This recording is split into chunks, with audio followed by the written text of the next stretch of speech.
Hey, my friends, we will be right back to the show. But I have a question for you. Are you struggling with the impact of childhood trauma? Well, know that you're not alone.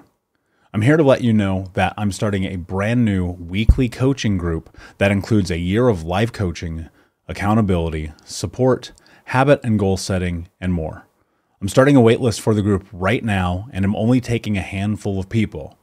And I'll let you know that through this personalized coaching, we'll work together to help you understand how your childhood trauma has shaped your beliefs, behaviors, emotions, and will help you create a roadmap for healing and growth. Right now, you can schedule an absolutely free coaching session with me and get put on the wait list if you go to thinkunbroken.com. My friends, it's your time to turn your trauma into triumph, breakdowns into breakthroughs, and become the hero of your own story. And I'm here to support you in doing that. Just go to thinkunbroken.com to register for a free coaching call with me and to get put on the wait list for the brand new weekly coaching program. Hey, my friends, we will be right back to the show. But I have a question for you. Are you struggling with the impact of childhood trauma? Well, know that you're not alone. I'm here to let you know that I'm starting a brand new weekly coaching group that includes a year of live coaching, accountability, support, habit and goal setting, and more. I'm starting a waitlist for the group right now, and I'm only taking a handful of people. And I'll let you know that through this personalized coaching, we'll work together to help you understand how your childhood trauma has shaped your beliefs, behaviors, emotions, and will help you create a roadmap for healing and growth. Right now, you can schedule an absolutely free coaching session with me and get put on the wait list if you go to thinkunbroken.com. My friends, it's your time to turn your trauma into triumph, breakdowns into breakthroughs, and become the hero of your own story. And I'm here to support you in doing that. Just go to thinkunbroken.com to register for a free coaching call with me and to get put on the wait list for the brand new weekly coaching program. You're listening to the Think Unbroken podcast, and I'm your host, Michael Unbroken. I'm an author, speaker, coach, and advocate for adult survivors of childhood trauma and abuse. In this podcast, you will learn how to transform your trauma into triumph, turn breakdowns into breakthroughs, and go from victim to being the hero of your own story. You can learn more at thinkunbrokenpodcast.com, and of course, check us out on Apple Podcasts and Spotify at Think Unbroken Podcast. Hey, what's up, Unbroken Nation? Hope that you're doing well wherever you are in the world today. Very excited to be back with you with another episode with my guest and friend, Bryana Gregory, who is a pharmacist and wellness coach. So I've been excited to do this with you again. Oddly enough, you and I connected a few months ago. We recorded a show and the podcast gods decided they did not like it. And so here we are, my friend. What's going on? How are you today? Hey, Michael, round two. I'm excited. I'm doing great. And some things have changed for me since we last talked. And so I'm always excited about new developments. So let's go ahead and dig in today. I can't wait. Yeah, I'm excited. And a lot of things that have changed for you are a lot of things that I'm working on in my own personal life right now. So we will definitely get into that today. As we do that, of course, I want to know, what is one thing about your past that I would need to know to understand who you are today? For me, I've been through a significant amount of health challenges, and I've experienced that in my family too. And while it's happening, it's the most daunting thing. But what I'd like you to know is that I came back from that and I get to help other people because of it. And that is, to me, the biggest blessing. Yeah. It's kind of that whole moniker of all of this is like transform trauma to triumph. Mm-hmm. I would love for you to go into that a little bit deeper. One of the things I think that helps people tremendously in their own healing journey is hearing other people's journey. What was the health problems with you personally? You don't necessarily have to go in the family, but what were you dealing with? What were you battling? And what was that time in your life like? Sure. So for me, I was in my 20s at the time. So I was pretty young when I started struggling with some really confusing health issues. I was in college, and at that time, I was competing as an athlete. I played golf for my college team, and I went on to play professionally for some time after that. And these health issues continued on that journey with me. I actually took a trip to Europe when I was in my mid-20s. And while I was over there, I got quite sick, but it kind of happened slowly. So I didn't know what was going on. I was really having a lot of gut issues, a lot of constipation, for being real, things that were not comfortable, especially when you're traveling. And then when I came home, I started feeling like I was having very low moods. I felt like I was being just stabbed in the gut with a dagger, in the fetal position on my bed. And of course, as an athlete, you can't function like that. I literally have to lay on my bed in the fetal position with the lights off for most of the day.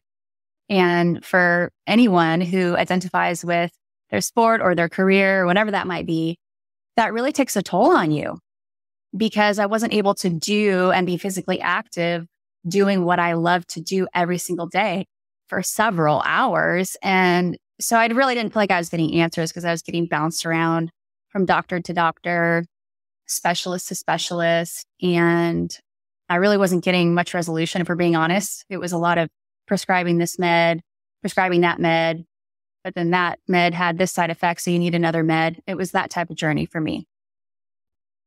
So that, I learned a lot from that. But I was blessed to come in contact with a functional medicine practitioner who looked at my whole body and said, your gut is connected to your brain, is connected to your cardiovascular system, and the way that you detox and all this stuff that at that time was like whoosh, way over my head, And I was even pre-med at that time. So I wasn't being taught this stuff, and I was overwhelmed. So imagine how everyone else is feeling. I know I'm certainly not the only person that has gone through something like that. But when I met this functional medicine practitioner, which essentially looks at how the whole body functions as one, my eyes were completely opened. I was never taught that. I didn't understand that you couldn't treat these systems in a segregated way. It's all connected. So there was an explanation for what was happening to me. Turns out that when I took that trip to Europe, I actually just got a bacterial infection in my gut. And all of these other symptoms ensued that led me to literally a heart surgeon told me that I was going to have open heart surgery to have a vessel that wraps around my heart fixed. And then the gastrointestinal doctor wanted to do another surgery, So unfortunately, this is a common story. I'm not the only one. And several people get bounced around without feeling encouraged by the medical system. Instead, they end up feeling discouraged, Yeah. I mean, I actually relate to that a lot, because when I was 28, 29, I got incredibly sick. Now, here's what I will say about that. It is my fault, because of the diet, the lifestyle, the way I was consuming coffee, alcohol, drugs, food. I mean, my average dinner back then, and you're talking about 10 years ago, like I would just eat a frozen pizza with a half a bottle of wine. And so I started getting sick, right? And I will say this, growing up in the Midwest, no one ever taught us about nutrition. I probably didn't have a salad for the first time till I was 20. I would be willing to bet somewhere in that window, right? And one of the things that I discovered quickly, this is the first, like I'd been sick as a kid, right? I had obviously a handful of skin grafts on my finger. I had asthma as a child, so I had a couple of trips to the hospital. I actually coded once, which was really crazy. But I had been healthy for like 20 years at this point, right? Where nothing major, some injuries, some broken bones from playing sports, that's a part of the game. Mm-hmm. But I started having this tremendous gut pain. Like everything I eat made me feel crippled. I had massive brain fog. I felt sick all the time. I started losing all this weight, and I was malnourished, and I was going to doctors, gastro after gastro after gastro, after this test and that test. And and everything that one would do under that circumstance, continually just feeling left without answers. And it was like, throw this drug at it, try this motility thing, do that. And it wasn't actually until I went to see a functional medicine doctor, who actually had she had been a functional medicine doctor, and then she became an immunologist. And of all people, she was like, oh, I know exactly what you have. And on the first try, her name was Dr. Guggenheim. Go figure. It's like, yeah, of course it was. And so she figured out in the first time that I saw her, she was like, oh, wait, you have SIBO and you have C. diff and you have all these other things. And I was like, well, how do we fix this? And I think so many people, they just feel so unnerved, right? And as someone who is always moving towards health, especially if you're an athlete or if you are a person who's a high performer, you're trying to figure out how to navigate your life, being sick takes everything from you. And so how were you managing just the day to day when you were being that sick? Like, what was going through your head? What was going through your mind? How were your relationships? Like, what was a picture of life during that time? It was literally dark. Like I said, I was sitting in the dark, curled up. My energy was constricted, literally. I was not socializing that much because I'm an extroverted person. Being around people gives me energy. And so not being able to be around people because I wasn't feeling well was not helping that. And because I didn't feel well, I couldn't be my extroverted self. Right. So my relationships, they were suffering and I was isolating to a certain extent. I think the biggest thing for me was that I felt like my identity was compromised because I was not playing golf well either. I still had to practice, I got to a certain point where when I was playing professionally, my paycheck depended on that, and not being able to practice and put in the time and show up fully, not being able to do that was crushing my identity, compromising my identity. So I think that was the hardest thing, coupled with not having answers, which is overwhelming. It's frustrating and it's discouraging. And that's kind of the picture of how I felt. I felt like a number, or the picture that's coming to my mind is like a pinball machine, right? Bing, bing, bing, bing, bing, bing, between all these different doctors, but no answer, just getting bounced around. That's how I felt. I felt lonely. Yeah, I resonate with that a lot. And it makes me think of that old adage that a sick man only has one wish. And, I felt that so much. And, what's interesting too is like looking at the fact that you had spent all of this time in school, like learning pharmacology and trying to understand human biology and still not having answers. And I think so many people suffer through this where they're like, I don't have any answers. I don't know what to do. And it feels like giving up. Did you ever have that moment? Did you ever feel like, why am I even bothering with this? Why not just give up? Like, how are you managing just the thoughts in your own head? Where I really felt the most discouraged was on the athletic front. And, it doesn't matter if someone's an athlete or it's their career, right? It's whatever they're identifying with, starts to get compromised. And that's how I really felt the place in my life that it was taking the most toll was that. And I felt like, well, there's so much competition out there, speaking golf wise, I don't know how I'm going to perform. I don't know if my performance is going to be adequate. And that's actually where I felt like giving up. Like it was too hard. It was discouraging. Like every day going to practice is an uphill battle. And for those people that think that you don't have to run and train, for golf, that's not true. You do. There is a lot of demanding physical training involved in golf. And so there's that portion, but there's also a big mental component, right? People will say that the most of the game is played between your ears. There's such a psychological component to your performance that was starting to take a toll on my psyche. My dipping health was taking a toll on my psyche. And I think that was the biggest thing. I was still going through school. I was still getting my degree. That's what it was. And at that time, I was almost, naive in the fact that you're drinking from a fire hose with what you're learning. So you're just doing as much as you can to perform well on tests. At least if that's how it was for me. I wasn't necessarily second guessing my career at that time. I was second guessing, or my medical career. I was second guessing my career in golf and my physical performance because I wasn't physically performing well, feel well. Yeah. I mean, how could you? Yeah. What was the resolution? Like, how did you, because obviously this starts to play a role in what you do now, which we'll get into. But what was the resolution? Like, as you're sitting with this functional medicine doctor and they're like, okay, we figured this out. What was the protocol for? So the first thing was to go through an elimination style diet, which I'm sure you've went through and you're very familiar with, because by the time that you end up to the point where you're just really feeling like trash, if we're being honest, it's because you do have trash built up in your body. So you got to get it out, right? So there's typically some sort of an elimination or a detoxification stage that we start with. And that's where my functional medicine practitioner started with me. She started weaning me off of some foods that aren't bad for you. For example, like tomatoes, right? That can, if you're not in the right state physically, cause a lot of inflammation, or your body might not respond to it. So she was taking me off these foods. I didn't really understand why, but now I do. So she was peeling me off a few at a time, definitely took me off of gluten. That was like a non-negotiable. Again, hadn't even heard of gluten at that time. No one told me it was inflammatory, that it wasn't digestible, all this other crap, you know?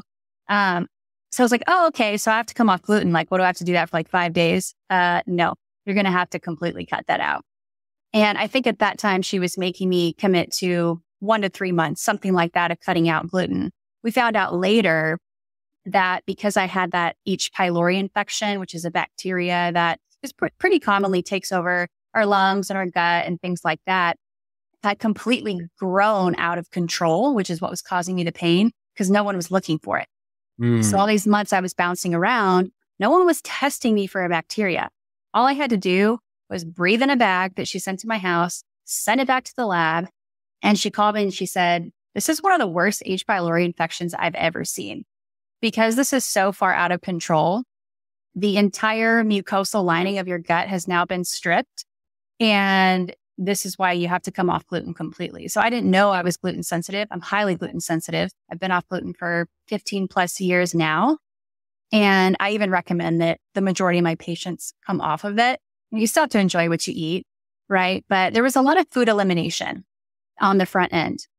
And then I had to go back in and repair my gut and repair the damage that bacteria had done to my gut by healing it with certain foods.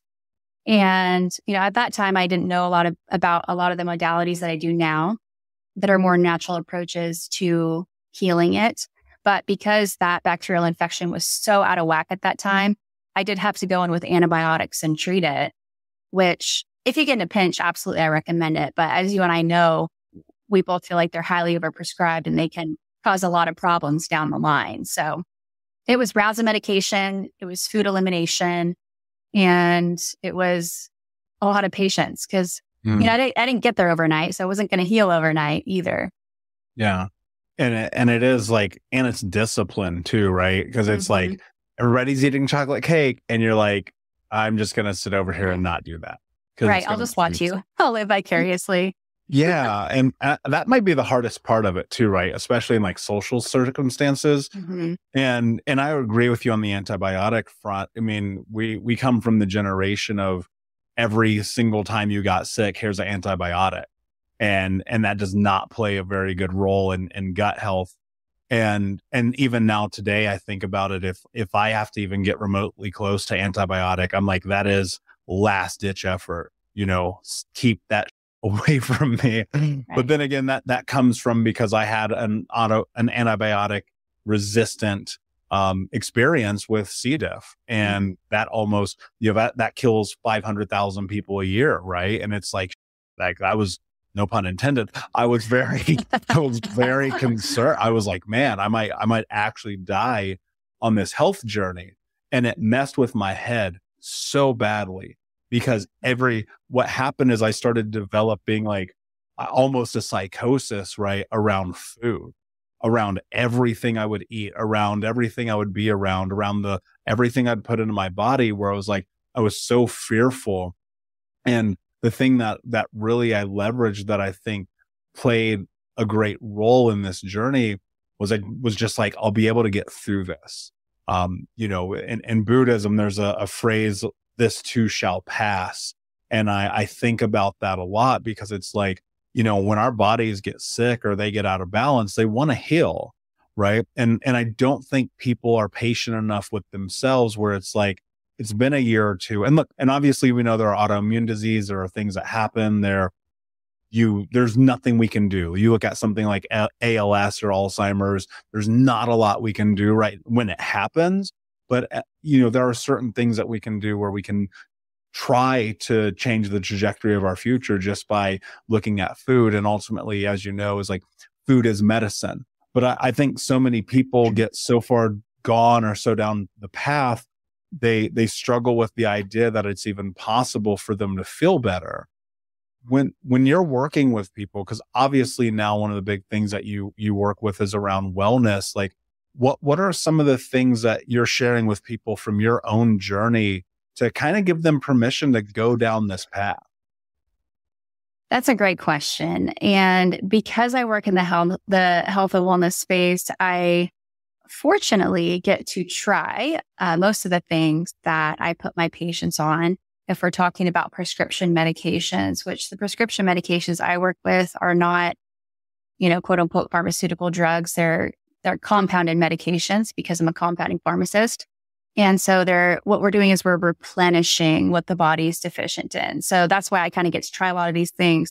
When we're replenishing what the body's deficient in, then the body sees those as its own. So for example, let's just say a hormone or a peptide or something like that, our body makes those. So for me to try that and see how I react and to see how I do on it, to see how I heal, to see how my energy changes, to see how my brain fog lifts, to see what side effects I have is tremendous and relatable for my patients.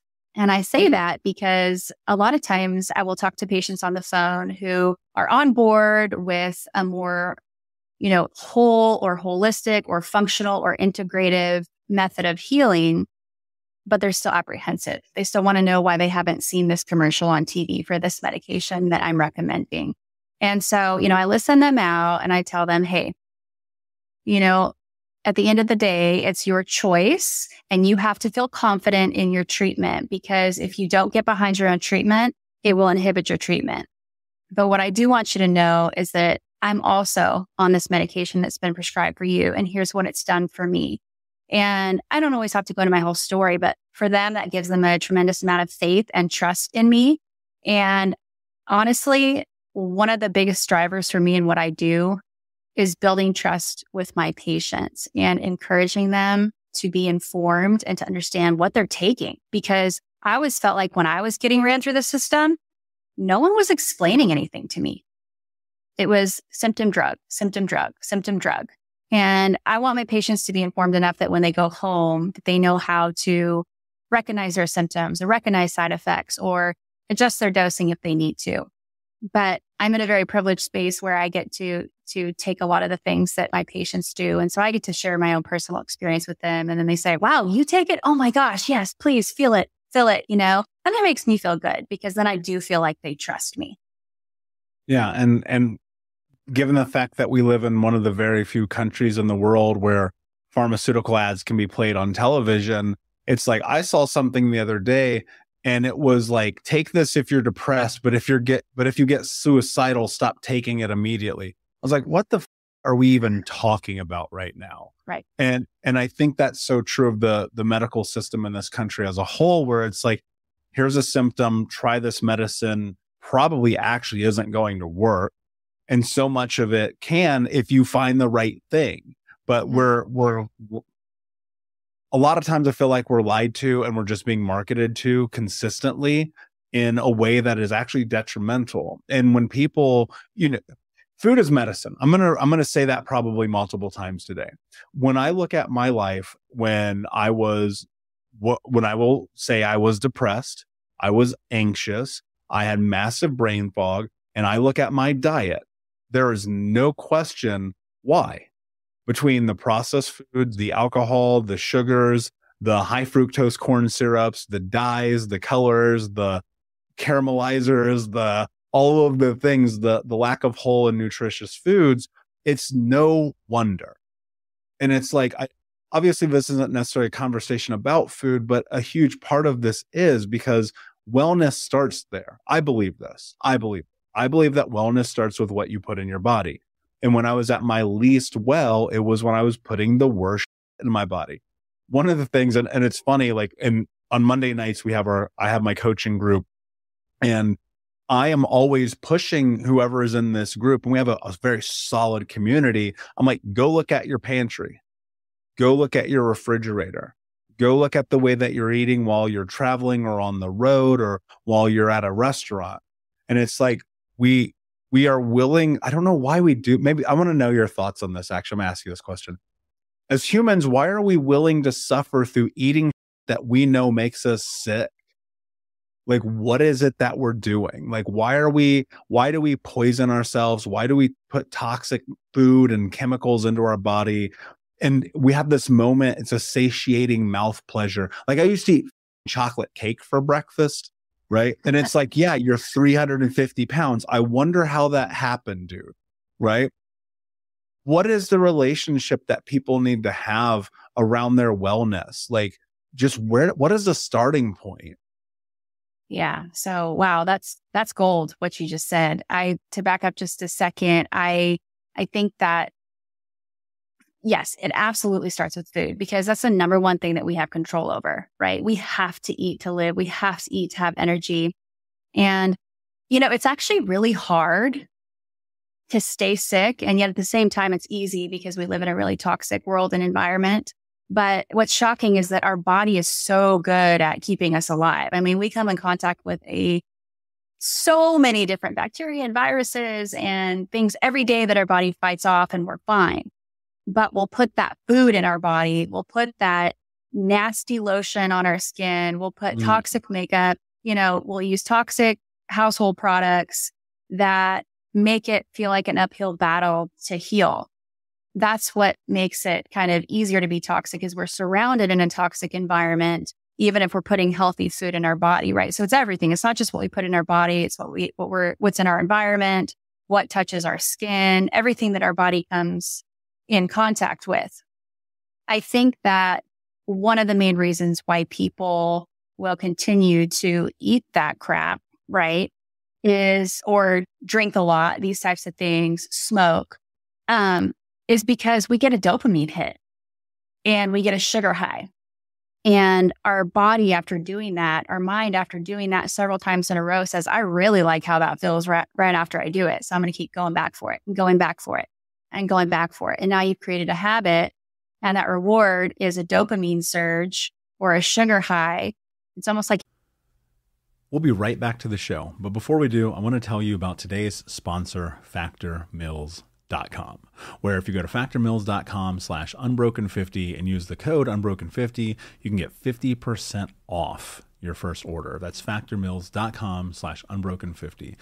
If you're like me and you are a person who is busy trying to create a life, heal, work on their health, wealth, and relationships, and not to mention deal with the day-to-days of normal life, you do not have time to be going to the grocery store and trying to figure out what you're going to cook every single day of the week. In fact, one time I did the math and I realized I was spending over 15 hours a week at the grocery store and cooking. When I added Factor, I got to use that time for myself, for my family, for my friends, for my community, and for my business.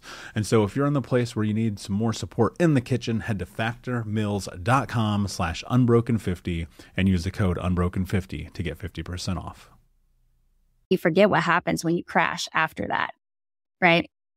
So you asked a really complex question, just by asking, where do you start? But my blink on that, my first thought when you ask that question is that we need to focus on the toxins, because even if someone spends tens of thousands of dollars and years trying to clean up their diet and do all this other stuff, work out, all the things that you quote unquote should be doing, they're going to reach a point where their body is stubborn and says, I can't do any more, because there's only so much that you can do right without having offloaded the toxins. And what I mean by that is that when I was talking about my journey of, in the beginning, not understanding how all of these systems in the body are connected, like the central nervous system and our blood vessels and our lymphatic system, which is another vascular system that goes throughout our body and basically cleans out the junk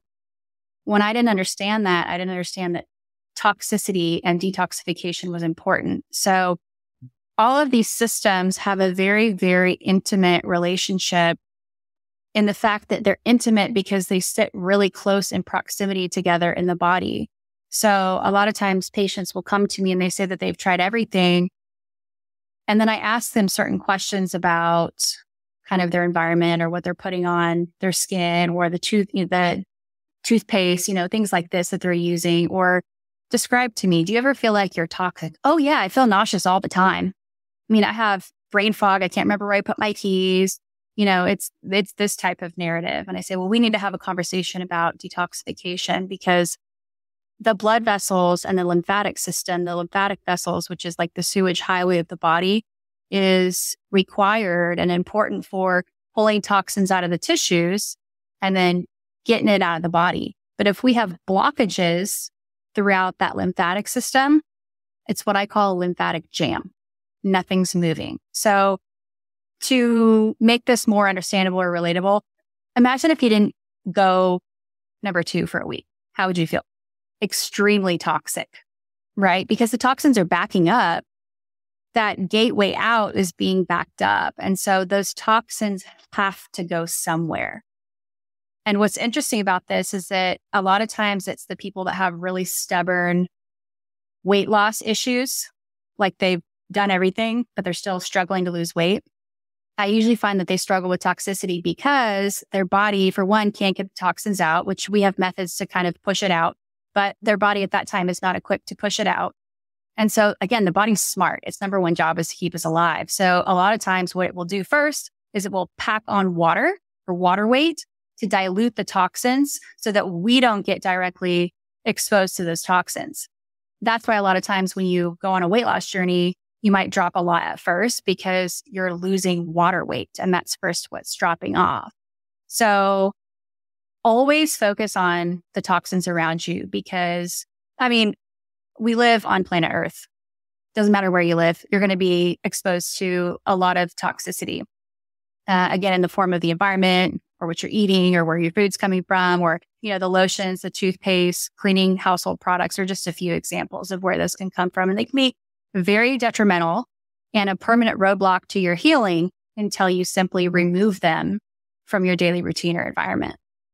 Yeah. So true. I remember one time this actually really changed the way I think about a lot of just products in general. My girlfriend's mom, ex-girlfriend, I should say. I was like, 26 or so. And we were at her house and they had like all these like natural products, things I'd never seen before. And I remember using her lotion and it was like a coconut based lotion. I was like, that's weird. Cause again, I grew up in Indiana. I lived in Indiana. We don't have coconuts in Indiana. Let's be very clear about that. And I'm like, tell me about like, what is this about? And it's like all natural ingredients and all these. And I asked her, I was like, why do you have this in your house?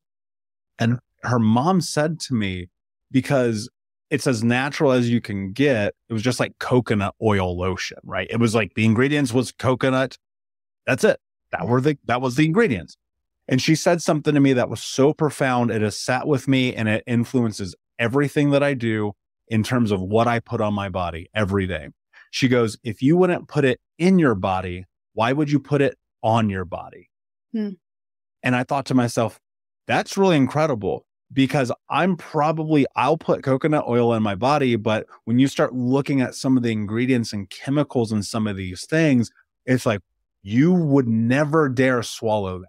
So why would you put it on the largest organ that you have?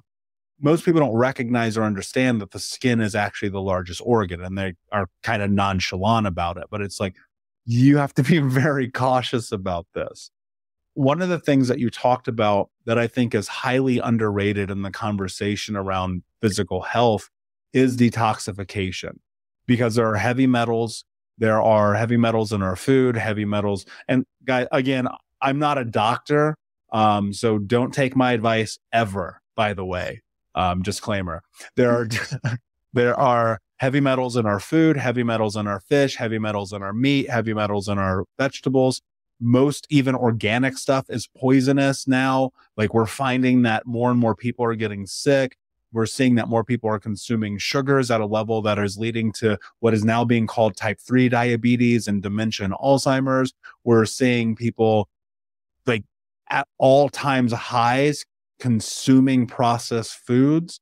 And one of the pivotal cornerstones of my health journey was moving into detoxification, like really getting into various bentonite clays and coconut charcoals and cleanses and detox and juices and jams and jellies and the whole nine. And and I'm a person, because I'm a biohack, I will try everything. Like if it makes me feel better, I'm willing to do it. But one of the things that really, really changed for me, like when I was getting healthy, like, and really coming through the backside of this illness, was just getting all the poison out. And so I'm wondering, and again, we're not giving medical advice here. We're just simply having a conversation. Consult your doctor. Don't sue us. How does somebody detox? Like, what do they need to be doing? What do they need to be considering? What does a detox protocol look like? So first, I want to say that detox in general should be gentle, because I know a handful of people personally who have really gone just from 0 to 100 on the detox journey, and I'm getting it out. And then they get themselves into a very, very bad downward tailspin where they feel worse. Because my analogy I use is that if your body's detox pathways, that lymphatic system again is not ready. Well, there's a lot of different systems. So your lymphatic system, your urine, your bowels, your sweat, these are all avenues where we void toxins every day naturally to get it out. If those are not mobilized, or they're not moving or flowing well, then if you try to detox, it's like taking your kitchen trash to the living room. All you did was move it to a different location. So you'll move your toxins from your tissues to the bloodstream, which is what makes you feel really, really bad. So, you always want to take your trash all the way out of the house, right? So we have to be sure that the detox pathways are supported. And so what I mean by that is most of these things are free that you can be doing. For one, movement is free.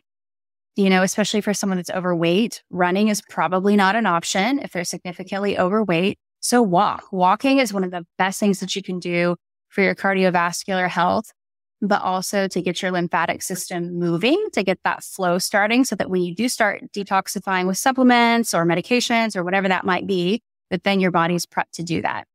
Other options would be something like castor oil packs or red light therapy, or dry brushing is a really good one, which you don't have to have anything fancy, although they do make these dry brushes with kind of rough bristles, but soft enough to be rubbing on the skin.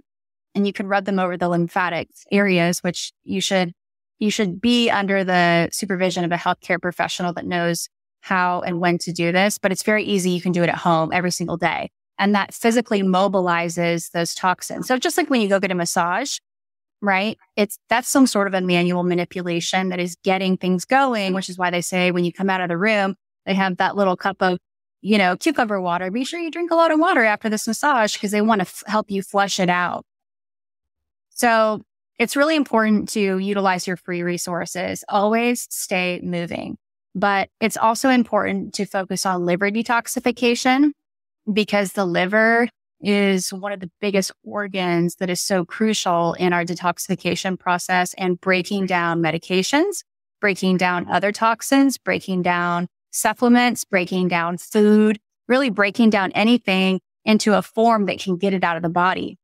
But if the liver is jammed, it's not doing its job to appropriately convert and break down, you name it, XYZ in the body, to a form that we can get it out.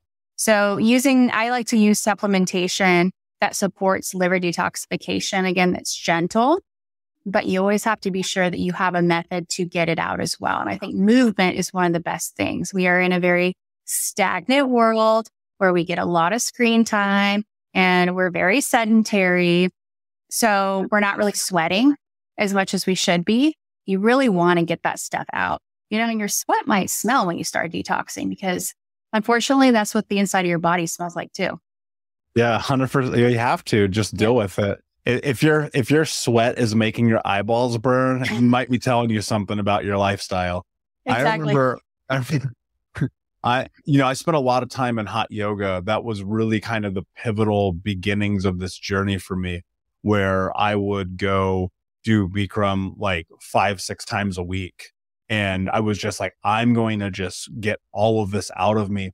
And I'd lay on that mat, and some days that mat smelled like somebody had poured ammonia all over it. Right. And that is so much what it is, where it's like, yeah, you've got to sweat this out. Like, you've got to get these poisons and these toxins out.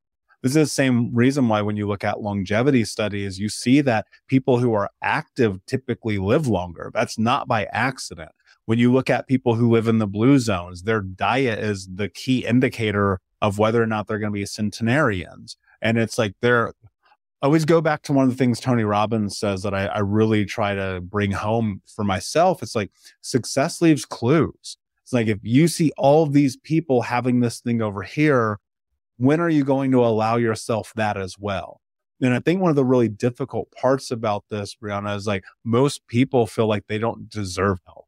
Right. And I think a lot of it's indoctrination. I think a lot of it's the way that they witness their parents being. Our parents are the unhealthiest generation ever, period. I don't care what anybody says.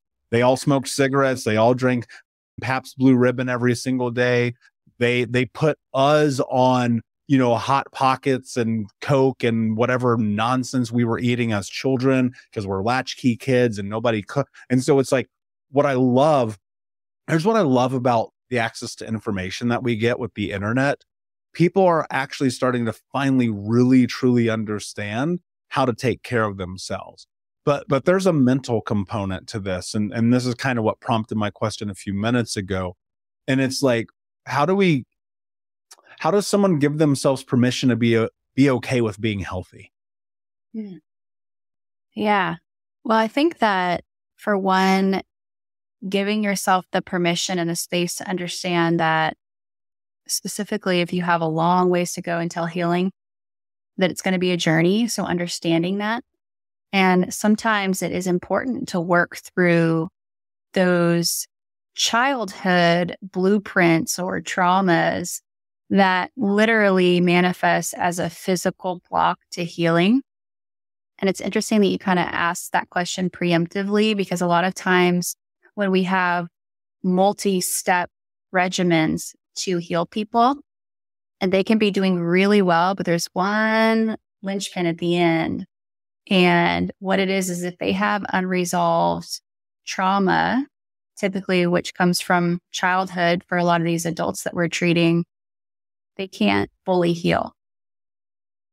And so, addressing that on the front end is extremely important. And understanding that you are not your parents. Every human is completely deserving of encouragement and healing, and living a high vibrating, energetic, vivacious lifestyle. And I'll bet if you ask the majority of people that if they know what that feels like, they would probably say no. Because just like you said, they haven't given themselves the permission, because they haven't been given the permission that it's okay to heal and to be well. I mean, what if we lived in a world where our positions were flipped, and instead of looking at someone and saying, wow, they really have a lot of energy, what if we said, wow, that person really doesn't have a lot of energy? Instead, the people that are actually feeling well and they're energetic and vivacious, those are the ones that stick out. I wish that the world was flipped on its head in that way, because most people, when you run into them, you're walking down the street, whatever it is. Oh, hey, how you doing today? I'm okay. Are you really okay? Well, I didn't sleep well last night. My back still hurts. This is aching. I don't feel good after anything I eat. You know what I mean? Like, we just get accustomed to it because, like you said, we don't give ourselves the permission. And we have to take responsibility and ownership for our own healing, because, for one, it stops with us and starts with us. And two, no one else is going to heal our body for us. We have to do that work. But there's nothing that feels as good as feeling well. Would you agree with that? After all the decisions that you made, right? The trade-off for feeling well, it's unequivocal. Yeah. I mean, even, and also because of my schedule, because of the podcast, because of speaking on stages and masterminds and events and running my own events and writing the next book and constantly navigating the ins and outs of life and trying to take care of myself. It's like, I can't do that if I'm sick. I can't do that if I feel unwell. I can't do that if I'm inflamed. I can't do that if I'm full of toxins. And so it's really, I think it's imperative to a lifestyle that you want to live. And I'm not saying, look, if I want like junk food, I literally will just make it myself. And that's something that I've become really like, if I'm like, I want chocolate chip cookies, I go in the kitchen with almond flour and the non-toxic chocolate and coconut sugar and xanthan gum, and I make some chocolate chip cookies. Okay. And it's like, because I had to work for it, it also makes them taste better. And so it's like, I'm human. Am I going to have a cocktail on the occasion? Yeah, 100%. Am I going to stay in the bed and like sleep in sometimes? Yeah, I'm definitely going to do that. I'm still a human. I'm not a freaking robot, even though people would argue that with me. And ultimately, I think it's really about like, it has to become the occasion, not the norm. And again, for me, and going through a huge transformation physically, to be at one point 350 pounds, wearing a size 48 shirt or 48 pants and a size 4XL shirt, and today be like a large shirt and size 33 pants, I also know that my chances of dying from a heart attack when I'm 50 are exponentially smaller. And so I think one of the really difficult parts about this is that people who have had traumatic experience don't feel like they are worthy of health.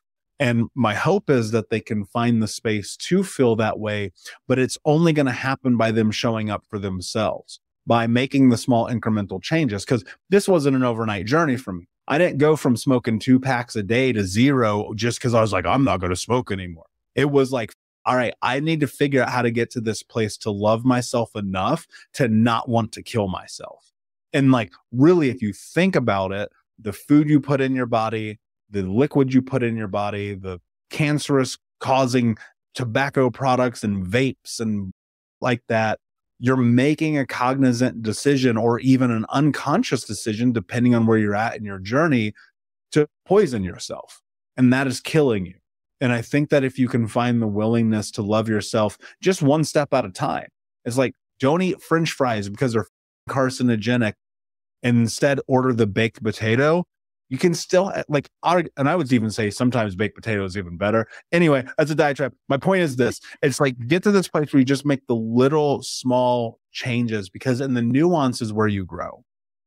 Perfect. Absolutely. And to be clear, social media, although, you and I both have social media and we need it to promote our businesses, and some people have it because they want to stay in contact with people across the world, whatever. I'm not dogging social media, but social media is toxic to a high extent, right? So for some people that might look like, hey, you get rid of your Facebook or your Instagram, because there's no way you're going to heal if you already don't give yourself enough permission. If everyone else around you on their perfect little lives on social media looks perfect, because their journey was not easy either, right? So eliminating that type of false information or those type of triggers is also really important. That's also a form of toxicity. Giving yourself permission to heal, setting a really intentional goal, like I want to take a trip to Mexico in 8 months and I want to lose 20 pounds. That is totally doable.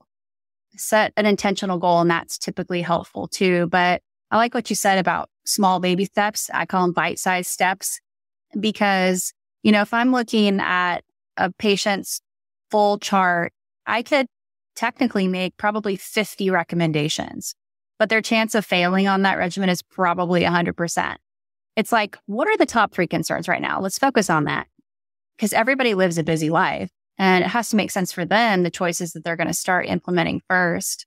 And some people find it easier to tackle the hardest ones first. If that makes sense.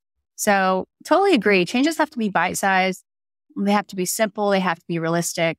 For some people, that's literally just getting outside and walking a little bit every day. But the connection that your brain and your body make together when you're healing is not a mistake, because our body wants to keep us alive. That's its main goal.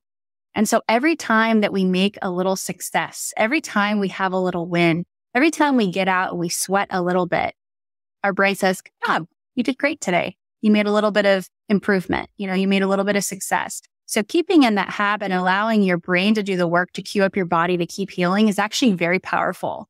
The brain is very powerful in encouraging us and continuing us on that journey.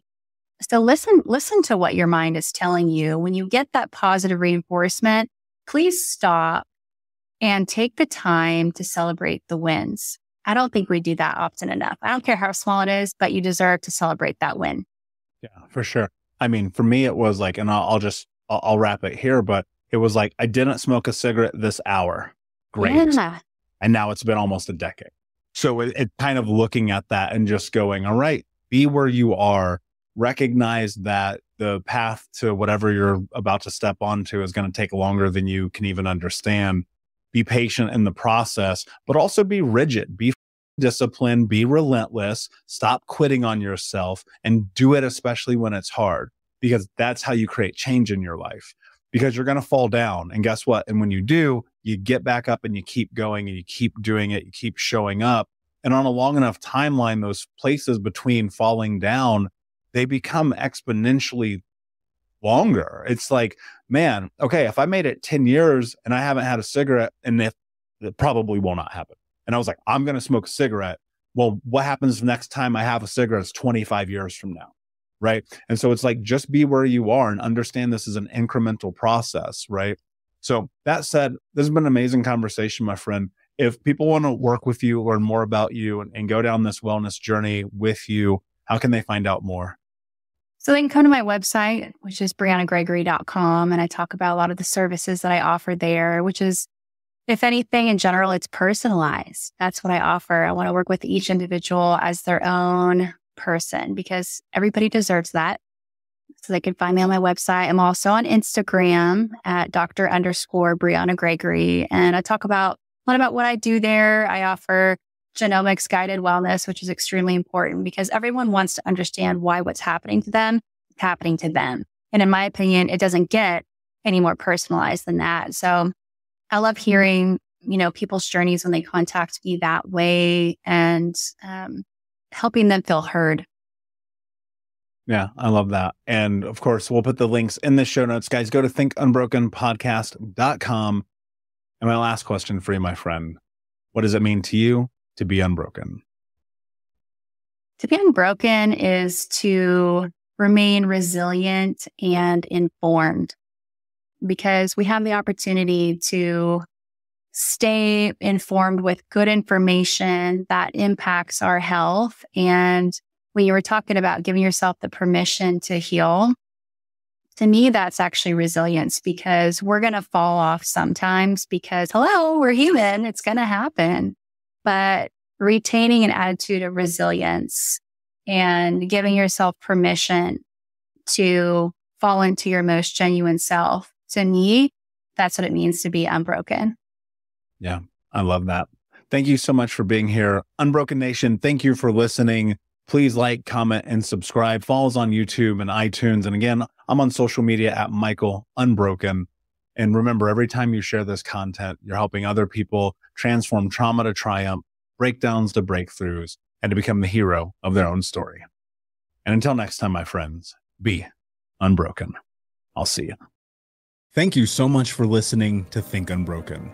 Please share this episode with someone who could use it and help us move forward in our mission of ending generational trauma in our lifetime. And if you would, please take 5 seconds to pop on iTunes or Spotify, hit that 5-star, leave a review, and you can also reach out to us on social at Michael Unbroken or at Think Unbroken. And of course, you can check out our YouTube channel at Think Unbroken. Thank you for being a part of Unbroken Nation, my friends, and until next time, be unbroken. The new year is the perfect time to start building credit scores, because when your credit scores increase, your opportunities do too, like possible loan approvals and lower interest rates. Chime makes it easier to help build your credit with a secured Chime Credit Builder Visa credit card. You can use Credit Builder everywhere Visa credit cards are accepted. Chime helps you build your credit scores safely by using your own money to make everyday purchases and on-time payments. To apply, just open a Chime checking account with a $200 qualifying direct deposit. And don't stress, there's no annual fee or credit check required to apply and get started. Start building your credit history and finding new opportunities with a secured Chime Credit Builder Visa credit card. Get started today at chime.com/build. That's chime.com/build. The Chime Credit Builder Visa credit card is issued by the Bancorp Bank N.A. or Stride Bank N.A. members FDIC. Late payment may negatively impact your credit score. Results may vary.